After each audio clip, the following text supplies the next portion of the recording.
They sneak in through chimneys, leave money under pillows, and hide eggs in the backyard.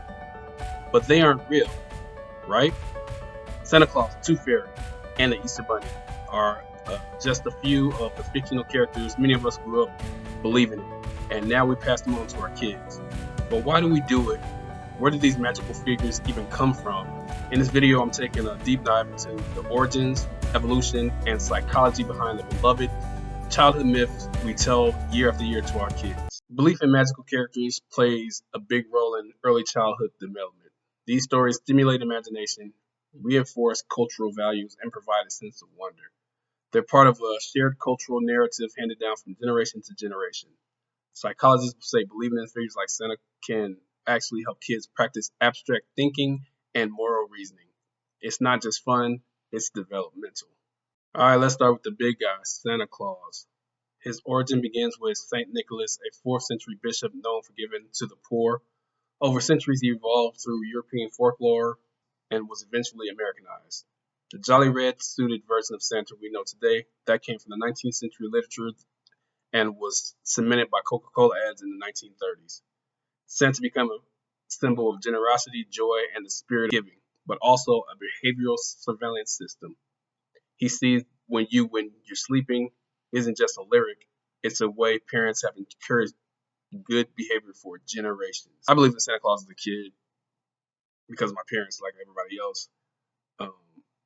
I gave my kids the myth that there was a Santa Claus for a little while, and then as they got older, I explained to them that Santa Claus isn't real. But you can have that feeling of joy thinking about a character named Santa Claus because the character is actually a good image to portray the kids or whatever. So although I didn't really want them to believe in Santa Claus, I still gave them that kid joy of somebody being a very positive person. Next up, the Tooth Fairy. Unlike Santa, this character doesn't have deep religious roots. The idea of exchanging baby teeth for coins stems from European folklore, where teeth were considered powerful or even dangerous objects. Some cultures buried or burdened baby teeth to prevent witches from using them. The modern version of the Tooth Fairy emerged in the early 20th century in America, blending fantasy with the idea of rewarding children during a natural milestone. It teaches kids that growing up, losing teeth can be magical and rewarding. So the whole reason why I'm doing this video is because my youngest son lost his first tooth the other day. And he was talking about the Tooth Fairy and leaving money or whatever. And I was like, where did this come from? So I actually wanted to do a video talking about these myths that we as parents tell our kids and where they actually came from, what they mean and stuff like that. So I thought it was a good learning experience for me and also you guys if you're actually listening to this video.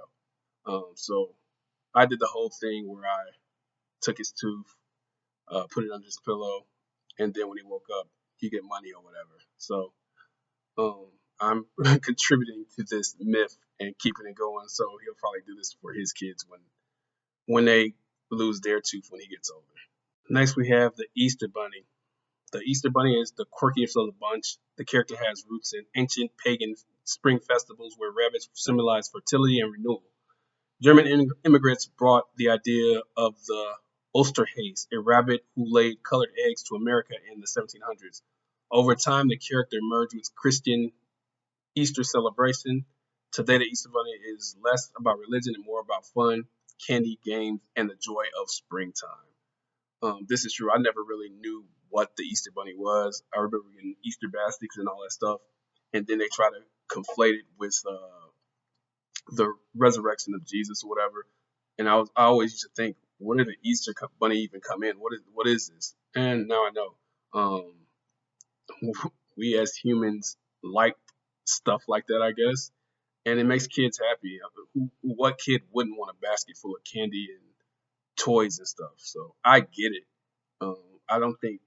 I think the Easter Bunny should be in a category all on its own. It shouldn't be conflated with Easter as in the church celebration. That's just my own personal opinion. So why do we keep doing it? Because it's magical, because it creates memories, because it's a part of our culture. These fictional characters are more than just stories, they're rituals, they bring families together, They give kids something to look forward to and help adults tap back into the simpler, more joyful mindset. Eventually, children outgrow them, but the memories and the lessons stay. I truly believe this. Waking up on Christmas morning, seeing the kids open their presents or whatever, watching them get the gifts on Easter or whatever, seeing the joy when they lose a tooth, knowing that they're getting a reward for losing a tooth. I like those memories. They're cool memories to have, and it stays with them, which is why when they find out the stuff is not real, they eventually pass it on to their kids, so they can also experience that joy that they had from those things. So these characters have been parodied in a bunch of cartoons or whatever. I remember Teen Titans has done an episode about pretty much all of them, from Santa Claus to the Easter Bunny one is hilarious. If you haven't seen that, definitely check it out. It has they said, where does he get the eggs from? And the eggs comes from the Easter Bunny's butt. It's hilarious, super funny.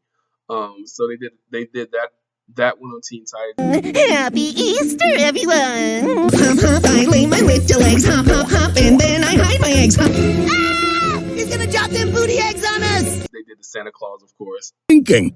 We're sick of not getting Christmas presents. Oh, that's what this is all about. Presents. Christmas isn't about presents. And they did the Tooth Fairy. The Tooth Fairy is weird on Teen Titans. Yes, I wiggled my fingers under all of your pillows to extract the pearly treasures held under them. Mr. Bunny one, hilarious. But like we all know these stories or whatever, and we keep it with us because the kids love it, the kids enjoy it, and it gives you, like I said, lasting memories to last your whole life. Because I remember growing up, we didn't have the best of Christmases, but the joy of opening presents on Christmas morning was incredible. My mom wouldn't put the Christmas presents out until the day before Christmas, so most of the time we thought we didn't get any gifts. And then when you wake up and you see all the presents, it was amazing. It's one of the best feelings you can have as a kid or whatever, waking up on Christmas morning. And then when it comes to the Tooth Fairy, I think that shit is just weird. Tooth Fairy comes to your house and takes your tooth and gives you money. Back then it was a quarter. I think I gave my kids like $1. I think. The Easter Bunny was pretty cool because my mom used to make Easter baskets and sell them, so that was pretty cool. So that's all I gotta say. All right, guys, that's gonna do it for the video. Thanks for watching. I truly appreciate you guys for giving me a couple minutes of your time. Time is valuable, and thank you for giving me a couple minutes of your day. Hope you liked the video. Let me know in the comments what you think about it. What do you think about the Santa Claus, the Easter Bunny, and the Tooth Fairy? The Tooth Fairy is the wildest one to me for some reason. I don't know why. It's just weird to have somebody come into your house at night and taking your tooth and giving you money. They did some funny shit on what's that cartoon? Teen Titans, talking about the Easter Bunny and all that. It was hilarious. You should watch it if you have a chance. But let me know in the comments or whatever. You can go on anybody else's channel and you decided to watch mine, so thank you. I truly appreciate it. Have a good one, and I'll get at y'all on the next one later.